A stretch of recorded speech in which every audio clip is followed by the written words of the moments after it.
So, were you a wrestling fan growing up? I mean, you were a huge, fan, obviously, of the business. At what age did you start watching it? It's funny. I started out. My brother was a huge wrestling fan. My older brother, the real Stevie, was a wrestling fan, and I always just wanted to watch The Amazing Spider-Man and Friends and have him switch off from the Saturday morning 11 a.m. wrestling. I think it was not even Wrestling Challenge, whatever it was, WWF before Wrestling Challenge, the old Saturday morning stuff, which they've reverted back now with Saturday Morning Slam. It's funny because I used to always cry to my parents, with one TV in the house. I don't want to watch this. I want to watch Spider-Man and Friends or X-Men or whatever. And then just one day, what really caught my eye I think I was around 10 or 11 years old, was when NWA first, on Channel 17, I think it was, in Philly. The first thing I saw was Jimmy Valiant running in on Paul Jones.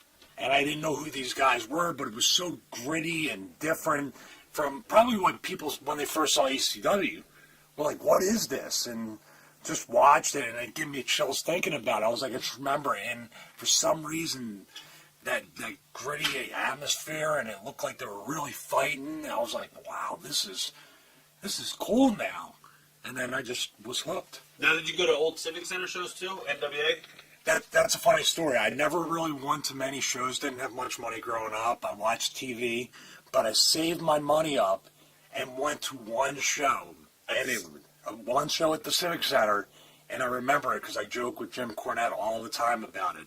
September 10th, 1988, I went to see the Midnight Express, who were the U.S. Tag Team Champions, beat the Four Horsemen, Tully Blanchard, Arn Anderson, and for the first time ever that I've seen, a title switched hand on a live event, plus now they're double champions. That was like an unheard of kind of thing back then.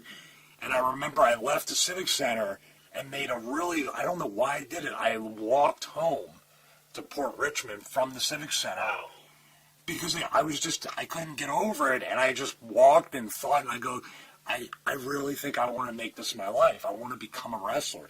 That match, particularly on that night, that's why Cornette always says, don't blame me for that. But that made me think, this is exactly what I want to do with my life. Wow. That was the night Tully and Arn actually left, too, the company, too. I think they went to Vince after that. Yeah, I wasn't smart to that kind of stuff. I just remember, my God, the Midnight Express, there's no way they're going to win it. It's like, I was even smart enough to know, being a fan, they usually happen on TV or... Right. I think pay-per-view was around back in 88. Hey, that's not going to happen, but to see it on a live event and to see that kind of title change where they have all the tag team titles, I was like, wow, this is really, really cool. Now, did you go to Spectrum shows for WWF when they came to town at all, or no? No, I didn't. The MSG network was on Prism, the local cable station.